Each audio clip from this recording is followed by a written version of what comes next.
Hello, everybody, and welcome back to another episode of Let's Talk But No Politics Okay. I am your host, Andrew Lenz, coming to you every Sunday on the bicbp radio network. And today, our sponsor is Converse. So let's hear it for Converse. There was an old lady who lived in a shoe. A fresh little crib, and brand spanking new. And that shoe let her do things that no man could do. She jukes and she cuts and stops dead in her tracks. She plants and she spins, leaving chumps on their backs. And who gets the credit? Some mother named Ruth. Check you out, yo. Converse, of course. And that new React shoe.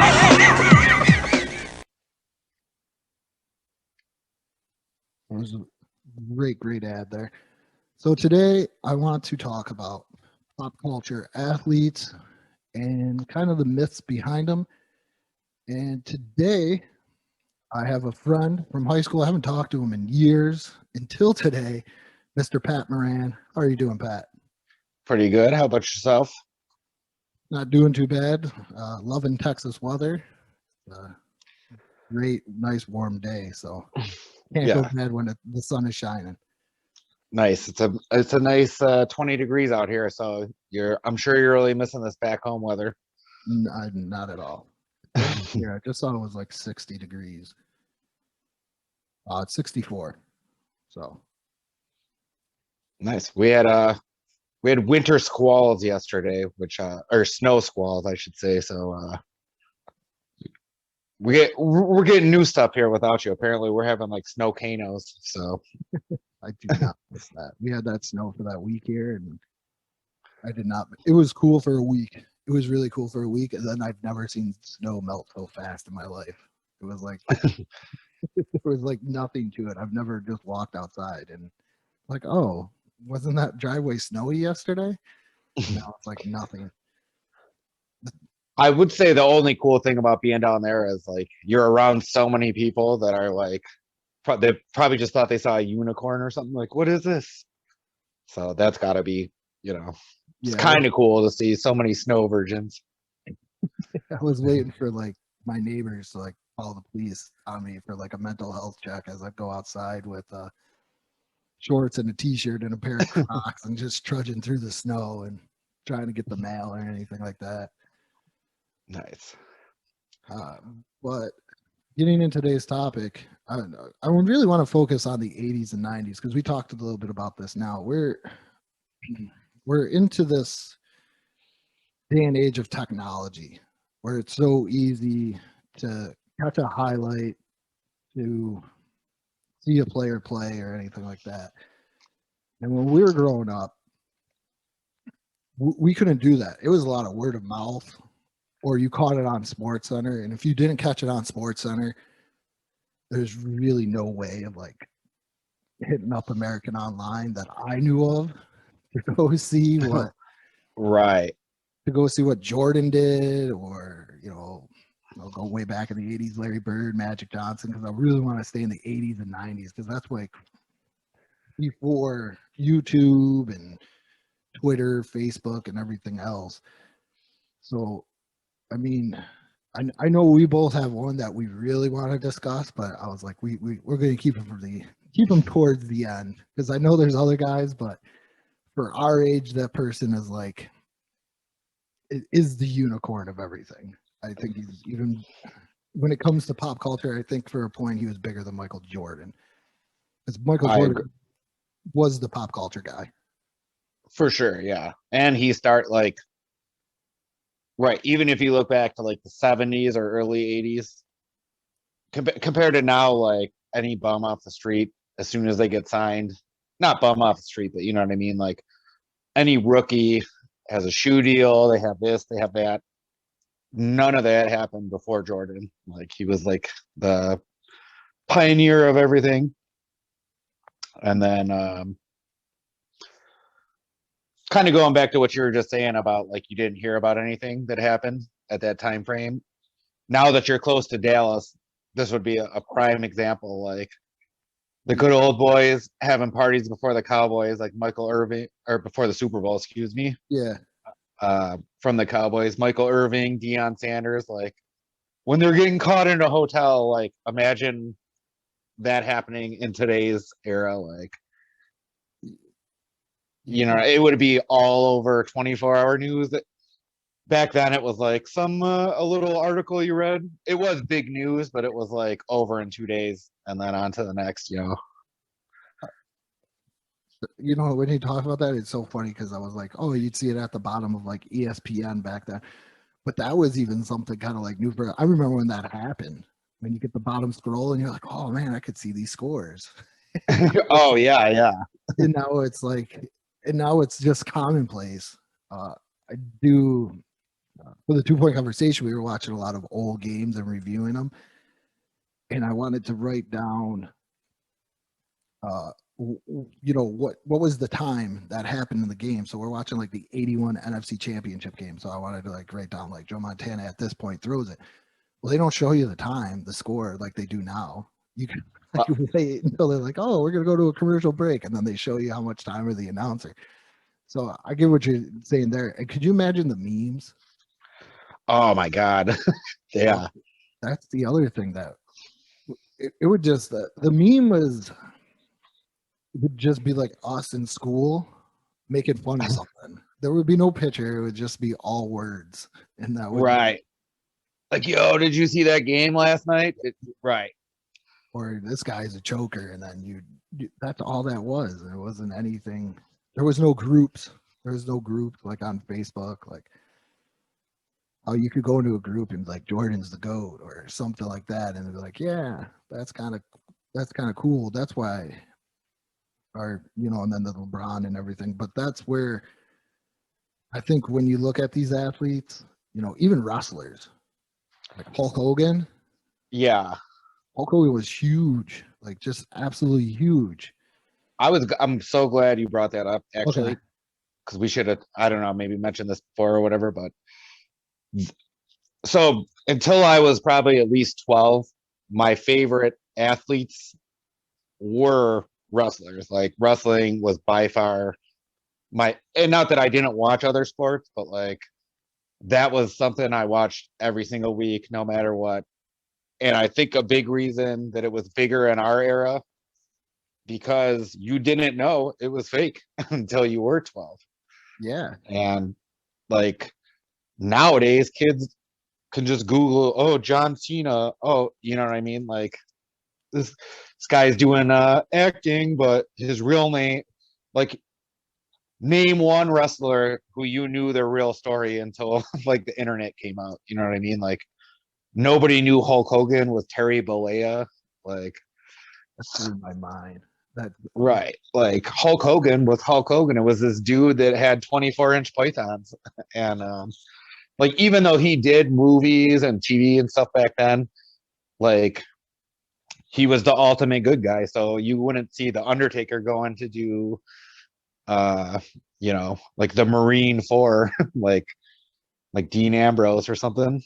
The Undertaker did one movie.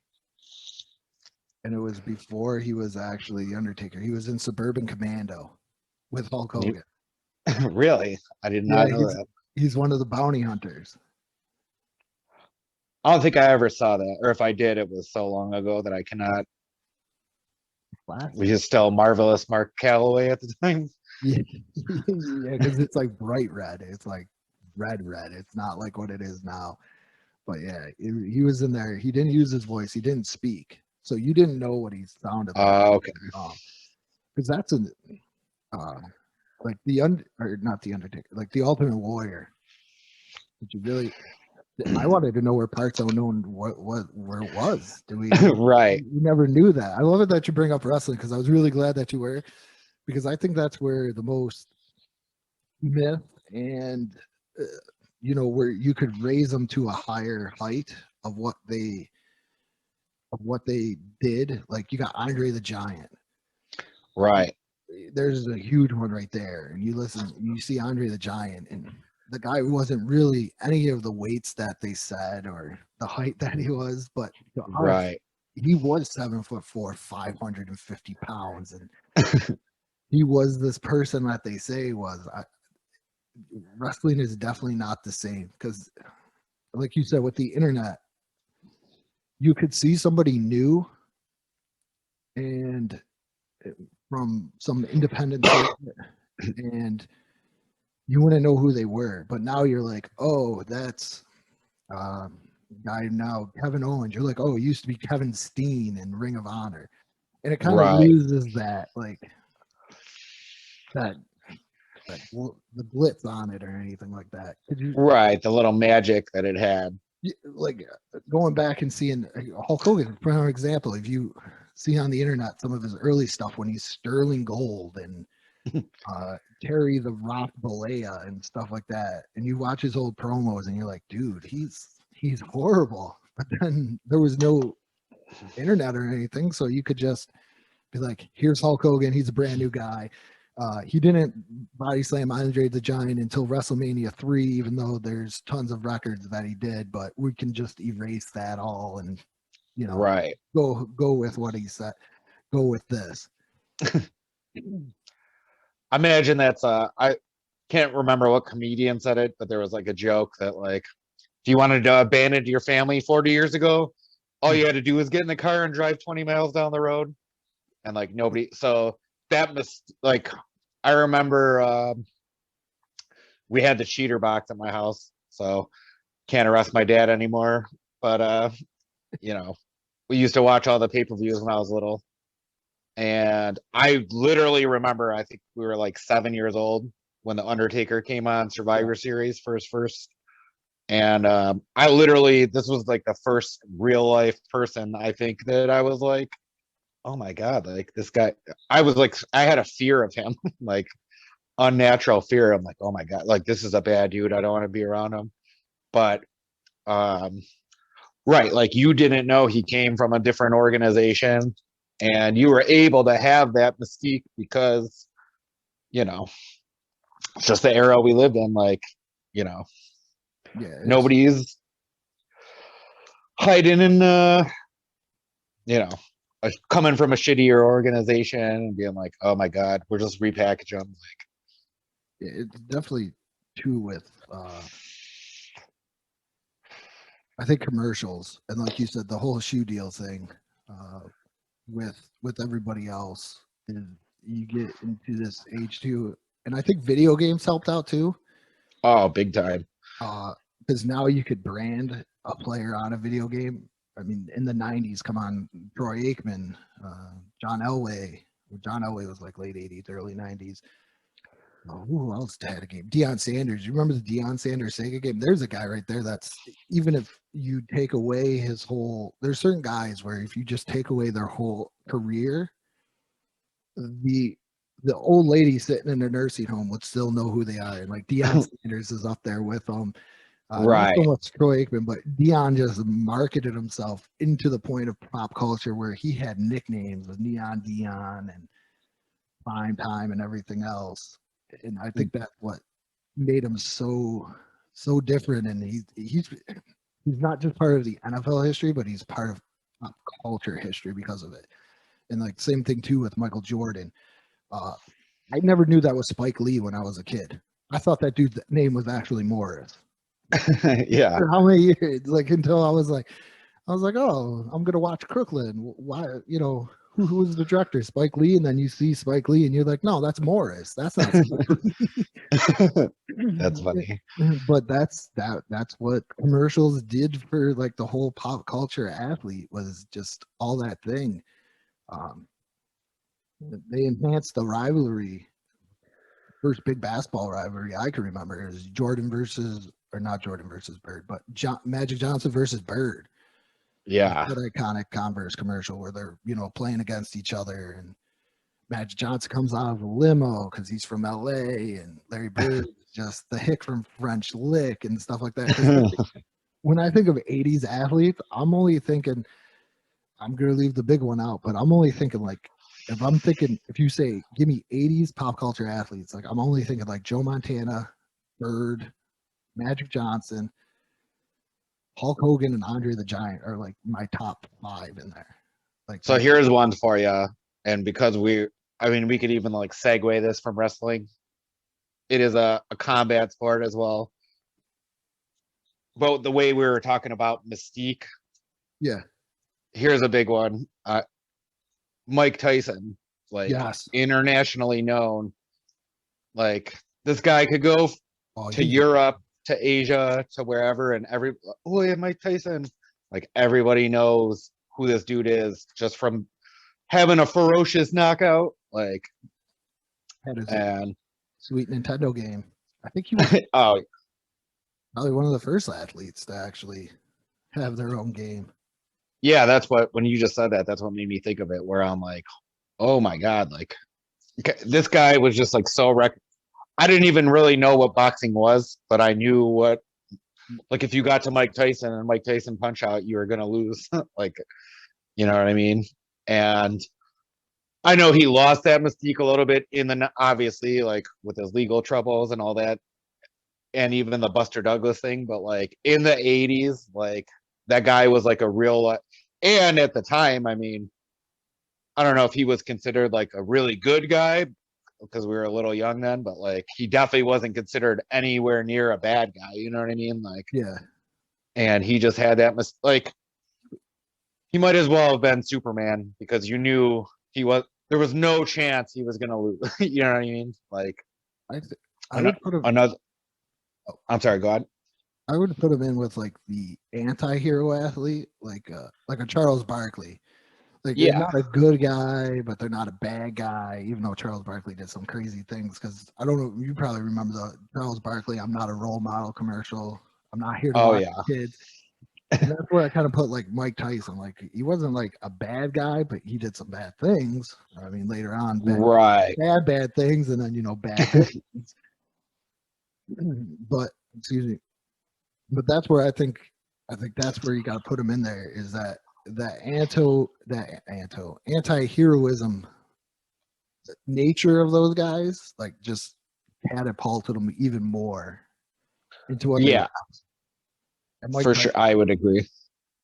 Mike Tyson did have that nasty knockout, and that was like the big. I remember that was the big thing, like pay-per-view and HBO boxing, like to be able to sit there and watch a Mike Tyson fight. And my dad was into boxing, and he'd talk about Sugar Ray Leonard and everything else, but I just wanted to see Mike Tyson because of the aura and the mystique around Mike Tyson, just knocking people out left and right. Right, exactly. And I mean, I guess when you're a kid, you don't take into account like, I hope this fight ends in 30 seconds because you're not paying for anything. So like, but it was not even a matter of like, is this guy gonna win? Is this guy gonna win a decision? It was just like, how long is it gonna take for this guy to knock that guy out? And you knew it was coming. Like, I can't think of another boxer. I mean, you had Evander Holyfield, but I don't think he ever reached the level. I think the only, as far as pop star athletes, like Ali. there was Tyson, and then Ali before him, and then before him, I mean, obviously we'll probably never know, but Joe Louis maybe, like years and years ago. Yeah, but nothing like that 80s, 90s time period. Like now we have Mayweather, but Mayweather it's easier now to get an athlete pumped up because you can go, phone and stuff like that. Mike Tyson, we didn't have that. Right. Like there was nobody just above the, right. Like so well known, so well recognized. And you know what? In hindsight, maybe Holyfield was a better boxer. Definitely. I think Lennox Lewis was a better boxer. But even though those guys got to like mainstream popularity, I don't think they were ever, it might be impossible for anybody to ever get to that height again because of how easily accessible everything is now. Whereas like, Kid Dynamite, the knockout kid, like everybody in the world knew who this guy was. So like in a small way, I feel bad for him. Like, especially now looking back at his life story, like it's only normal that the guy went crazy, Yeah. Some poor kid from Brooklyn, like, and then his only mentor dies on the cusp of him becoming world champion. That's where And it went down real bad. They said. right. When I mean, if somebody thrust $300 million on me when I was 20 years old, I'd probably be dead by now. So I could only imagine, like, you know what I mean? It's easy to call the guy a nut job from the outside looking in, but I mean, for a while there, that guy was definitely untouchable. And as far as pop star athletes go, I mean, he was probably bigger than Jordan in the 80s, oh yeah, yeah. you know, or at least at the same level, I would say. If you in my little kid mind, if you were to ask me who is the biggest, like everybody knew pop culture athlete, you know, pop star athlete, anything like that, I would always go back to Hulk Hogan. Yeah. I feel like once again, he was like definitely what the 80s were at that point. You know, larger than life, America. Yeah. That's the Just Say to No campaign. And here's Hulk Hogan telling you take your vitamins, drink your milk, and say your prayers. I mean, Vince McMahon made that marketing. Hulk Hogan had something to do with it, but Vince McMahon definitely. Oh, yeah. He's a genius behind it. He's definitely the guy behind, and he knew right when to plug him into, like, the Gulf War is coming. Here we go, brother. Sergeant Slaughter's a traitor now, and we got to go. You know what I mean? I can remember a buddy of mine had like a WrestleMania / birthday party. Uh-huh. And it was the time, I couldn't tell you what number WrestleMania was, but it was when they fought outside in Vegas. 9. Okay, so 9. I probably was about 9 at that point, 9, 10. When, you know, Mr. Fuji throws the salt in Bret Hart's eyes and like the pop that he got coming out there to save Bret Hart, his buddy, you know, like he wasn't supposed to be fighting for the title. And now all of a sudden, you know, Bret Hart's giving him the okay. Like, I just remember the pop in the living room that I was in at the time, like 10-year-olds, like, oh shit, here comes Hulk Hogan to save the day. You know what I mean? Like, that guy, they plugged him in all the best spots to make him that huge pop hero star that he, you know what I mean? To Iron Sheik, when he beat Iron Sheik for the title the first time, that was you, like, right. That's Yeah, the kids our age, like, who was the bigger good guy, you know, yeah. to us at the time.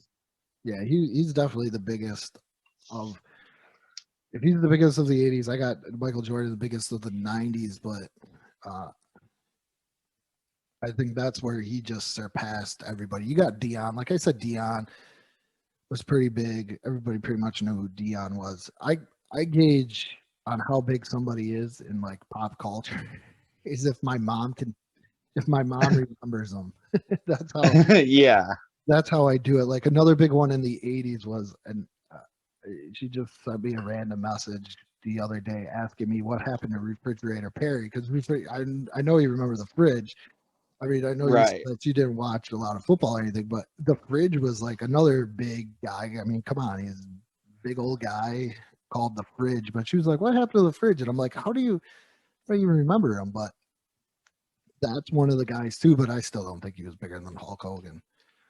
No, well, right. Yeah, he was yeah, actually that's a great scale for the mom test is a great thing. And I know my mom knew who Refrigerator Perry was too, but there were so many, yeah, like Joe Montana, I would definitely throw him on that list. John Elway. Yep. And I'm sorry, go ahead. Those are all just, you know, great ones. That's how I do. You got to do it, and especially too. My wife doesn't watch a lot of sports, so if she knows who they are, then it's kind of cool in that way too. But I mean, those are like the huge ones. And I was born in the early '80s. You were too, so I mean, there wasn't too much of the '80s that we can remember. '90s was just dominated by Michael Jordan. I agree. But would you agree with this? Like, so yeah, definitely don't remember everything from the 80s, but and especially looking back now on what we do know now, like, would you say, so I think Jordan is also a pioneer in this way. Not only did he set himself up to be that big guy for the 90s, but he also laid the way where like the Dions jumped in, but even guy like, okay, Emmett Smith, was he a huge, do you remember the Emmett Smith Olympic campaign? No, I don't. It was like I think it was sponsored by Starter. I could be wrong about that, but I want to say maybe the 96 Olympics in Atlanta, there was a big thing going around where he was basically trying to get signatures to get football into the Olympics. Yes, I do remember that. Okay. And I mean, at the time, he was a huge name too, but also like, you know, it's funny, we were talking about wrestling. You could kind of put these guys in lanes, like the face, the heel, and then the anti-hero. And I'm talking about like regular Main Street athletes. So where you'd probably put, definitely Jordan would be in the face category, right? Yeah. And then like maybe we'll say Barkley, you could put him in the heel category, or Charles Oakley, or guys like that. Yeah. And then I remember at the time, this is way before you're talking about practice thing, but like when Iverson was coming up, I don't know why, but he like took my fascination where I'm like, this guy could be the next Jordan. That's because and then he over Jordan. Well, that was before that, but I remember when that happened. My brother was the biggest Bulls fan. Like his whole room was just plastered with Jordan stuff. And I'm like, man, this guy Iverson, he could be better. And then he did cross him up, and I'm like, oh shit, there it is, proof. I said it all along. You know, that's one of the things that I'm talking about, though, is that was not like something we could sit on a computer in school. I think it was like 96 when it was like rookie year. We couldn't go to school or go run to the computer and be like, hey, we could probably read about it. But that's like going to school. That's a lot of word of mouth. Like, yo, did you check out SportsCenter? No, what happened? Iverson crossed over Jordan. No, he didn't. Now that's something I can like be like, Iverson crossed over Jordan.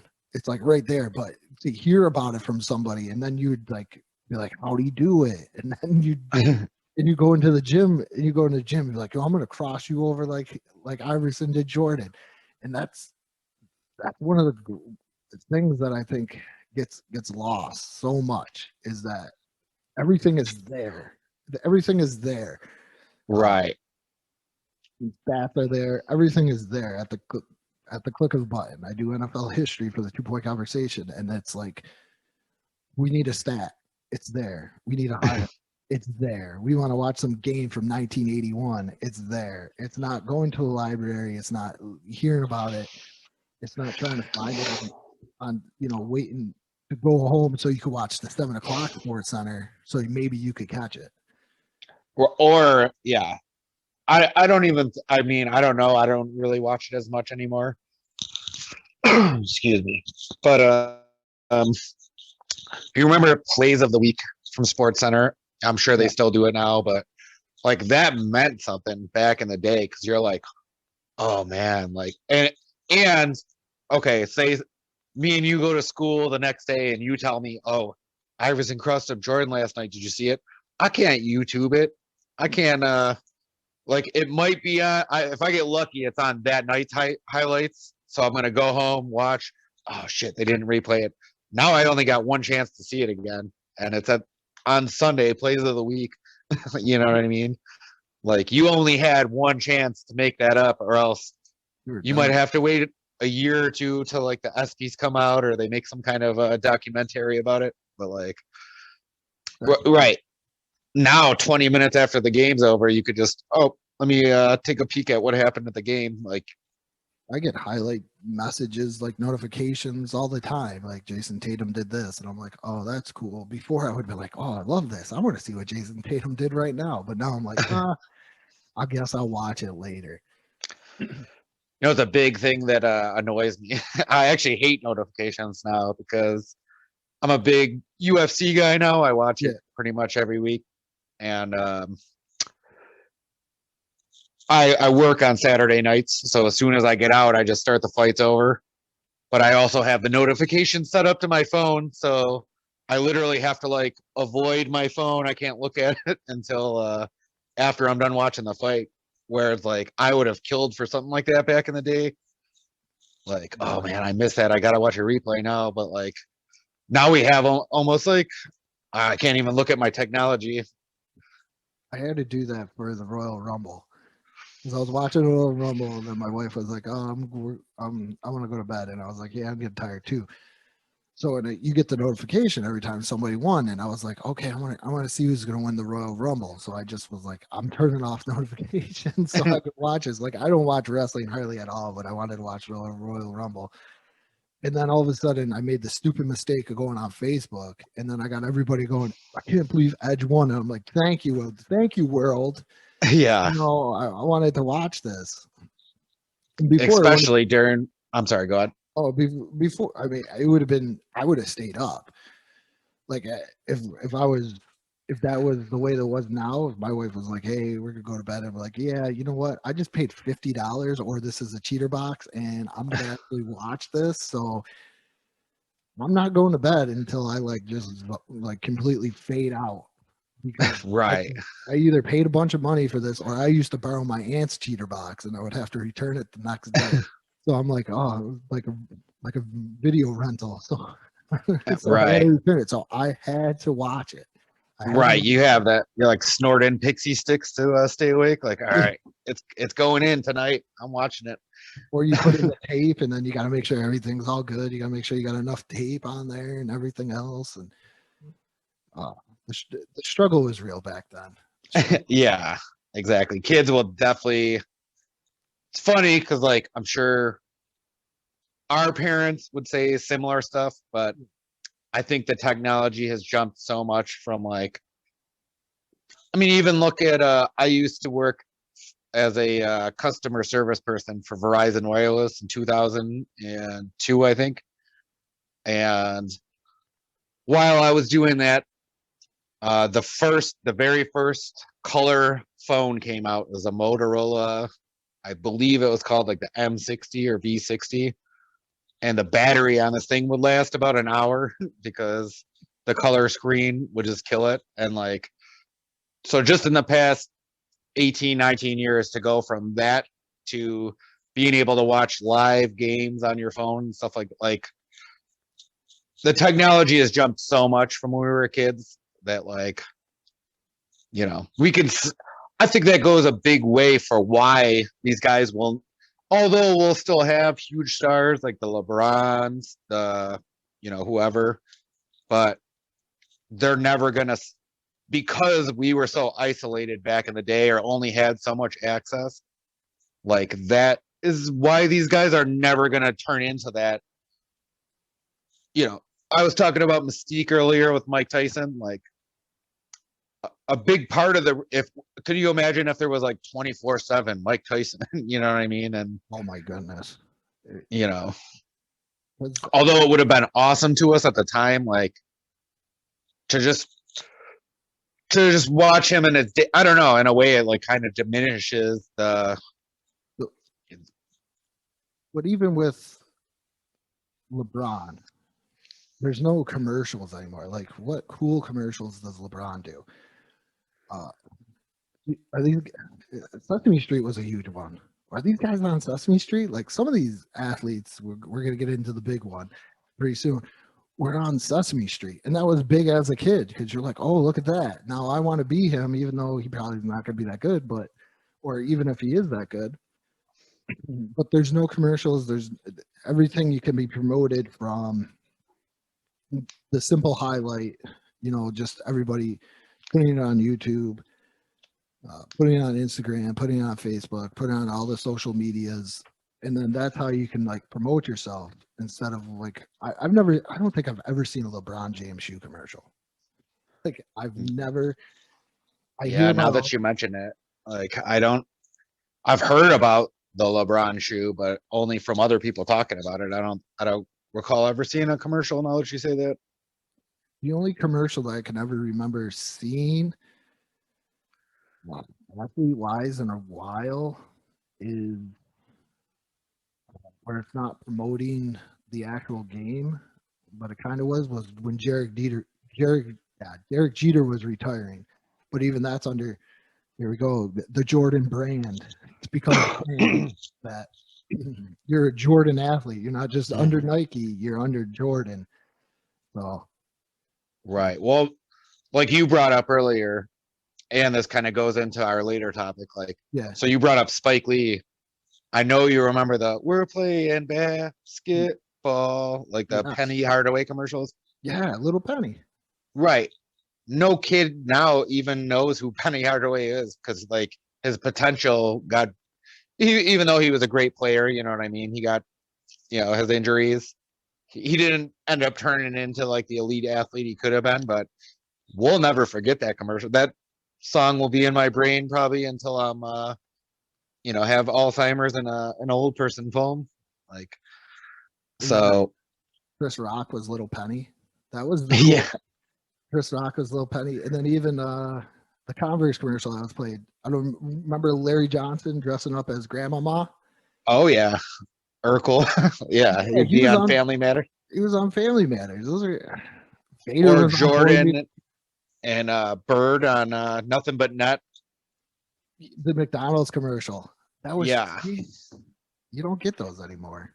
I think Right, that's the like problem is because there's so many different ways that you can self market yourself other than being on a commercial that there's really no point of doing. true. And you know what? As far as the individual goes, maybe that's better for them. Like you see a lot of musicians nowadays, like I don't even know how how they quantify how much they're selling nowadays, but when we were kids, there'd be like the new Jay-Z CD or the new Pearl Jam CD or whatever, and that would sell 1 million copies in a week in their first week out. Eminem, nowadays there's so many. I mean, it's better for us probably as consumers too, but I couldn't name you 3 people in the top 10, list to save my life, whereas back in the day, those people would be there for months because that was the only way you had to consume.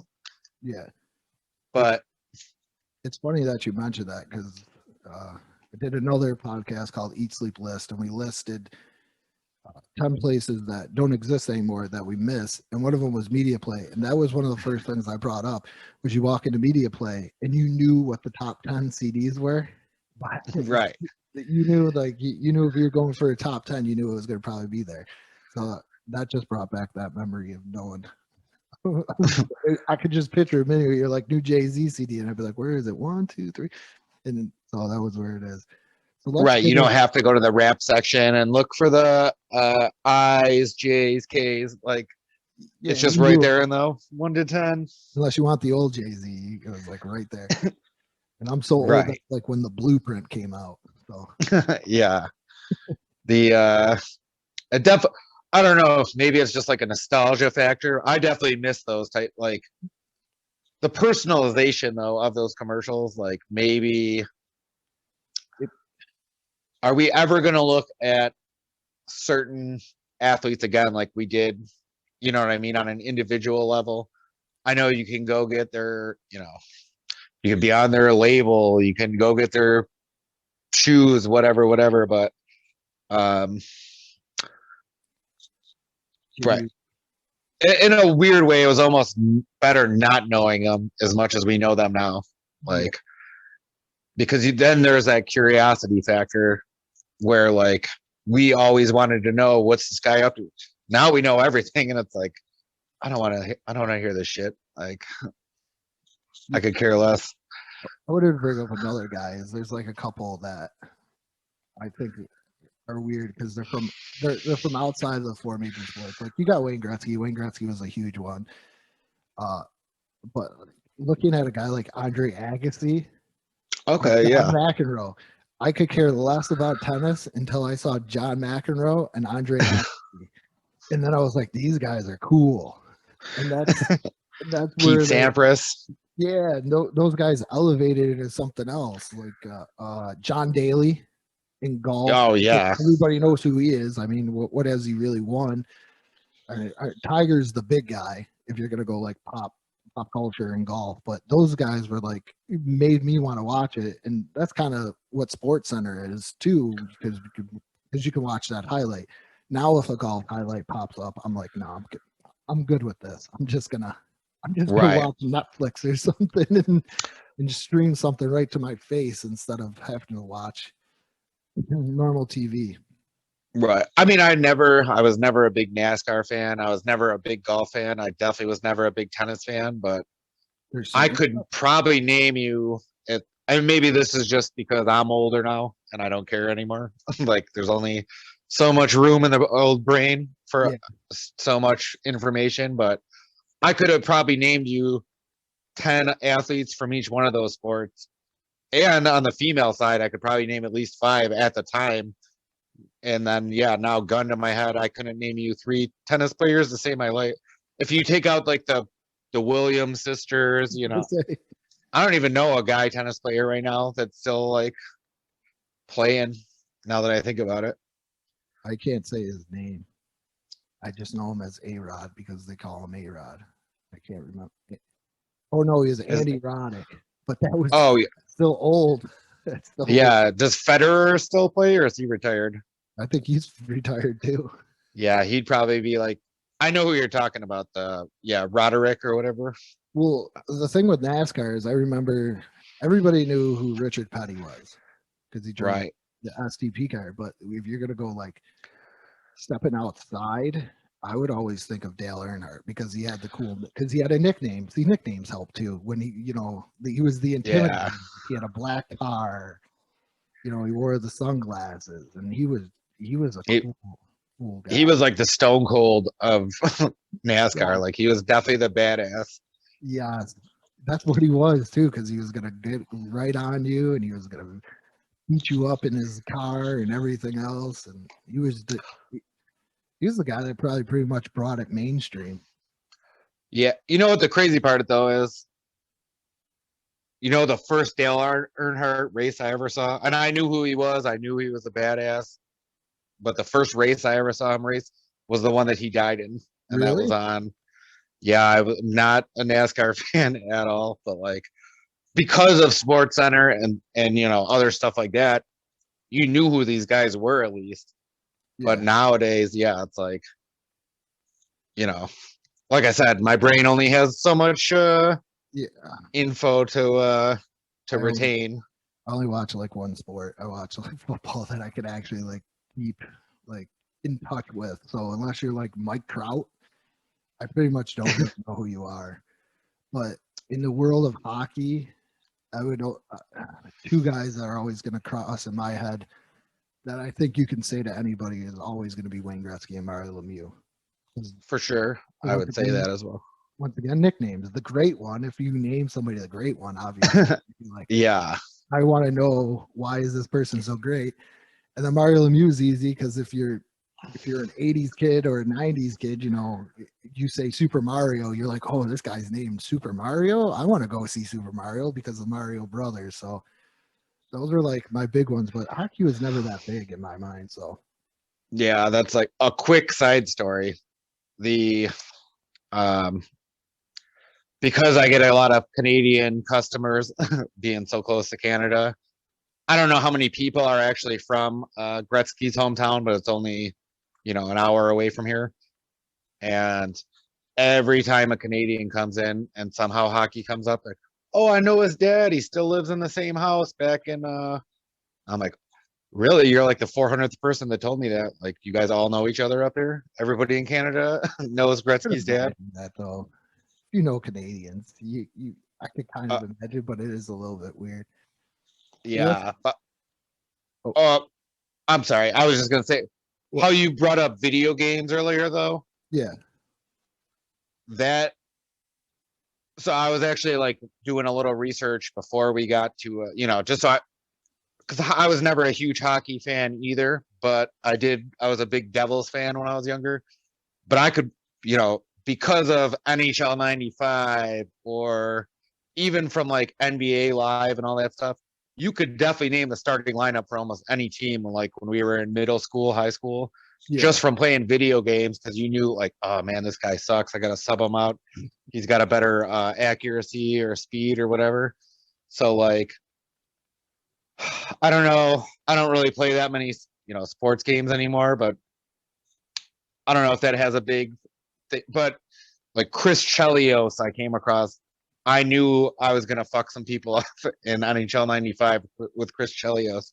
Sergei Fedorov, I knew he was. You know what I mean? Well, Maybe that's, one time in all day with him. but that's a mystique behind him because in our age it was the Cold War, and he was Right. from Russia, and you're like, oh, he's from Russia, and that was the mystique behind that. Anybody that came from Russia, like a big probably guy in the Western New York area that came from Russia is Alexander McGillney, because they pretty much had to smuggle these guys out of that country to get them Right. playing.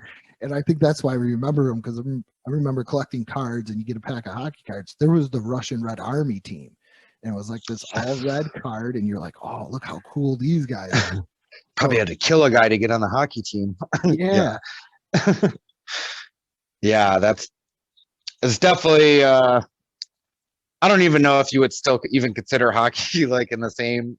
I know it is one of the four majors still, but like It's it's definitely dropped off in prominence, I feel like, from the 90s. And because you don't have guys, I couldn't name you 10 current NHL players to save my life.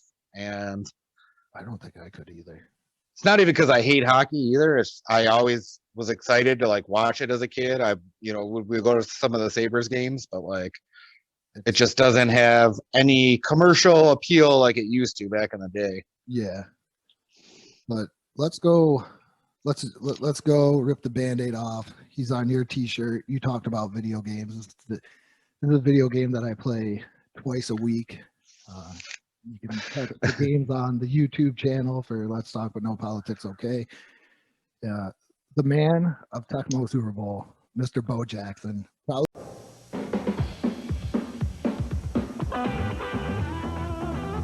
Bo knows baseball. Bo knows football.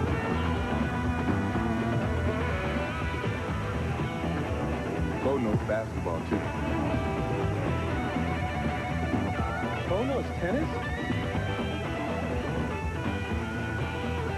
Bo knows running.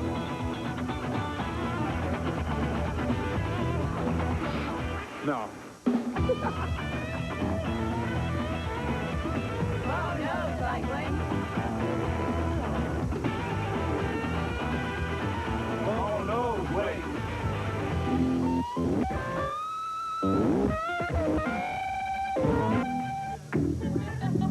Bo, you don't know diddly.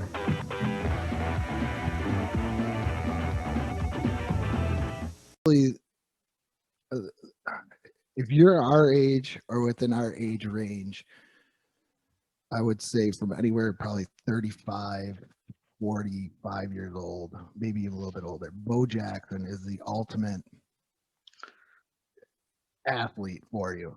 The man was a monster. The things that you saw him do, and you see him do now on YouTube, the stories. Watching You Don't Know Bo, and he's talking about one coach is talking about him jumping over a Volkswagen, Yeah, stuff like that. But that I think in my mind, he beats out Jordan. If you talk about like pop culture athlete for 80s and 90s, he beats out Jordan. I even got to give him a little bit over an edge over Hulk Hogan because of just how he played two sports. That's yeah. And okay, so he was with Michael Jordan on Pro Stars with Wayne Gretzky. and Gretzky. Yeah, amazing cartoon. I don't know. I had only lasted like 1 or 2 seasons, but in his I would agree. I don't know about the whole 80s or 90s, but there was like a 3-year period, probably like 88 to 91 or 89 to 92. Not only because he was the myth, he was the legend, but like he was the man too. Like he Yeah. actually, all the fabled stuff you hear about, he was doing it. And he like, he's running over Bosworth. He's breaking a bat over his knee because he struck out. Like Over his head too. Did you ever see that one? oh yeah, yeah. Like, Yeah, like this guy was just like indestructible. And then the big shame about it is, you know, there's probably like some subpar athletes that our kids will remember, maybe the generation after that, because like John Stockton was a great basketball player.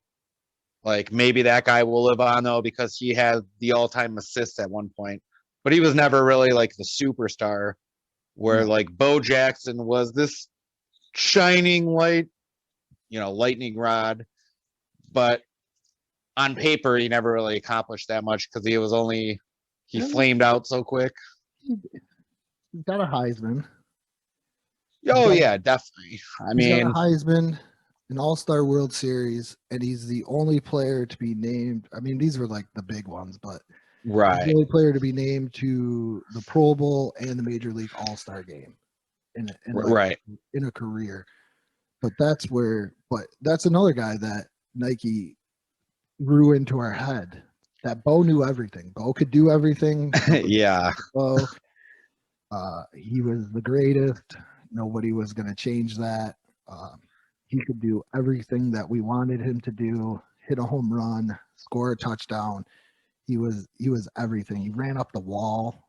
That's such an amazing thing to watch the guy run up a wall.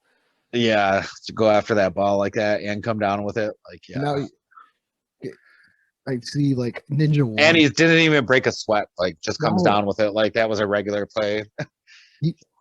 Hearing he played football as a hobby, like I'm just gonna do this as a hobby. I've probably mentioned this before, like I don't know, like on the 2 Point Conversation or anything, but I talked about it where this man said he's gonna play football as a hobby. A hobby to a normal person is putting together model airplanes, playing video games, going for a bike, going for a bike ride. This man said he was going to play professional football, and he did it at a high enough level to make it to the Pro Bowl as a hobby. Right, like guy's a monster. Yeah.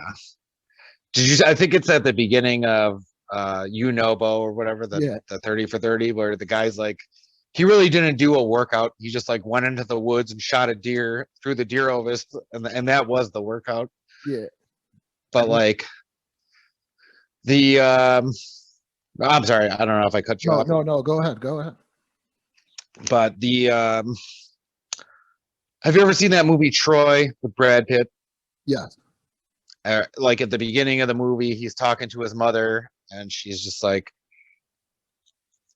you're basically, the gist of it is like, your greatness will be your downfall. You could stay here, you could start a family, they'll love you, their kids will love you, but they'll forget your name soon enough.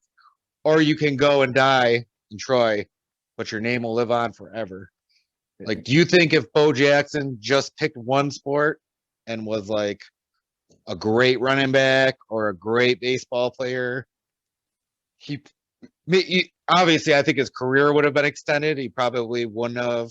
I mean, you never know with football. That kind of injury could happen anytime. But like, just putting his body through so much all year long, like maybe if he just stuck to one, he would have been a great player in either sport. But we wouldn't be looking at him the way we do right now. Like, that guy was a monster. Yeah, in a way, it would still be a what if. And then, I know you watched it. I watched it. The You Don't Know Bo is, I think it was Mike Greenberg or Jeremy Schaap said it best about Bo, is that he didn't fade. We watched Jordan fade. We watched Joe Montana fade away. We watched so many athletes fade away. Like, he was there, and then he was gone. Right. But there was no more like anything. It wasn't like, well, Bo's down a little bit now. I think he's going to retire. It's like, no, he's done. And he was, to go through it, and with the way that they were talking about it, is his injury was, he was just so powerful that he dislocated his own hip. Yeah. Tore his own labrum. Like, Yeah. How do you it's just amazing. But he's probably the greatest, if you're going 80s and 90s, but if you're going just mythical athletes, he's going to be top 5 for anything. The way people talk about Babe Ruth or another guy, Jim Thorpe, but for like a kid in the 80s and 90s, Bo Jackson was like the mythical being, the unicorn, the ultimate of ultimate. You get. I remember every little kid does it, especially a little boy. You get into the fight about whose dad could beat who. right. If you got into a fight with another kid and they're like, yeah, well, I'm gonna get Bo Jackson to beat you up. You're like, oh man, nobody can beat Bo Jackson. Right. I thought Mike Tyson could beat Bo Jackson. That's how big Bo Jackson was, just in everybody's mind. He was larger than life. He was demigod-like in every aspect. Yeah, 100% agree. And like, I was just wondering as you were saying that, I was thinking about what you said earlier. So as I told you the other day, obviously I'm a big Raiders fan. Yeah. You knew this, but I have a dog, a little black pit bull with a little white spot, just like a Raiders jersey. So I named him Bo. And the mom test that you spoke of earlier. Yeah. I remember like he's 9 now. So when I got him, I was telling my mom like, oh yeah, I named him Bo. And I don't know if you remember that guy, Bo Jackson. He used to play for the Raiders. Like, oh yeah, I remember him. And do you think your mom would remember who he was? Oh yeah. I definitely think so, because he was just that big. Like, I remember wanting a Bo Nose poster where he has the shoulder pads, the black one, and he's got With the bat? Oh yeah. Yeah, and I would go, even in Little League, like, you could beat.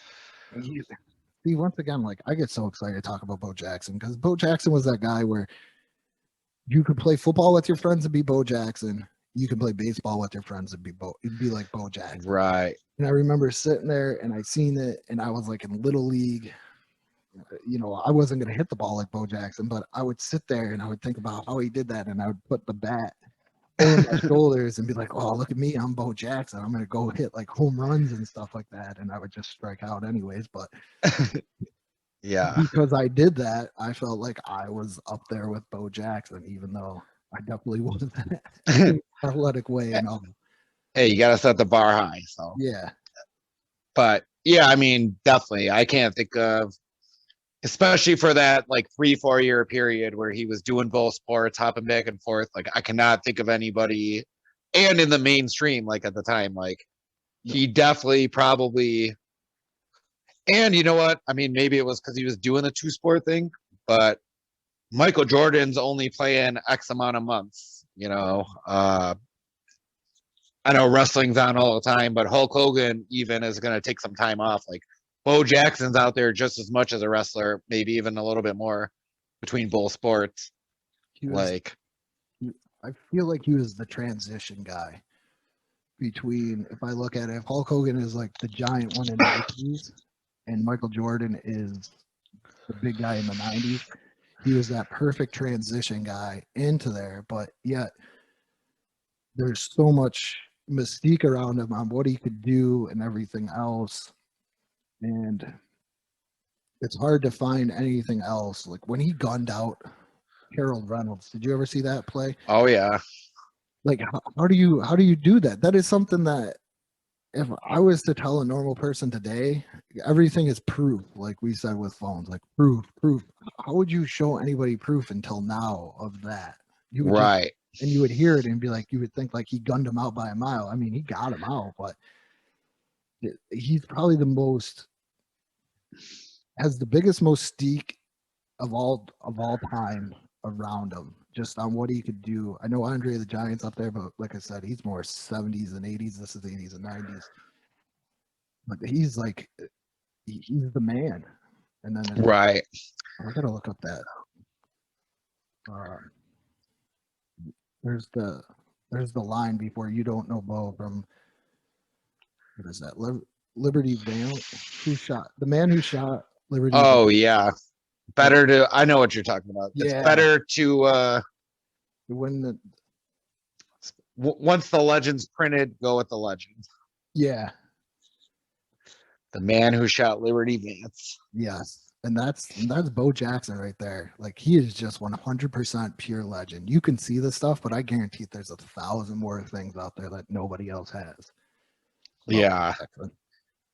Well, I mean, that's just like, he was the living legend at the time, because he really was like, Bosworth was like the bad dude coming out of Seattle with the freaking like, you know, jacked up, probably all roided up with the freaking bandana around his head.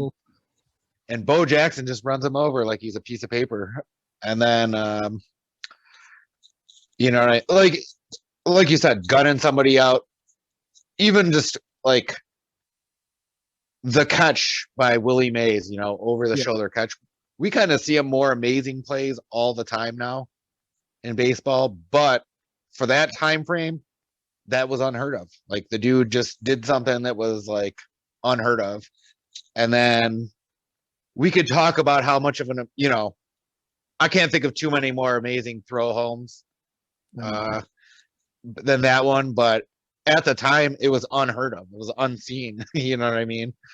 And then in the course of a baseball season, even now, even if you're a big fan, who's watching 162 games straight? You know what I mean? So that's one of those things that probably wasn't even. But even I definitely was not watching that game live. I can tell you that much. No, because we live nowhere near Kansas City. Right. There was a time where you couldn't even get a Yankee game. Right. So who knows if I even saw it on that SportsCenter or probably that plays of the week. But as soon as word got out that happened, you know what I mean? Everybody was watching out. Oh, I need to see a highlight of this. Like, you know. An absolute monster. Well, thank you for coming on, Pat. Thanks for having me, man. No problem. Anytime. And that is the end. So please check out Let's Talk But No Politics every Sunday on the BICBP Radio Network, Apple Podcasts, Spotify. Bonus episodes every Friday at 7 p.m. on Helium Radio Network. Go to Facebook, like the Facebook page, get the newest episodes updated there, as well as some great content, and also on Instagram. And check out the YouTube channel, Let's Talk But No Politics Okay. That is the YouTube channel where you can catch the 2-Point Conversation Tecmo Super Bowl season and some also great retro gameplay. And with that being said, good morning, good afternoon, and good night.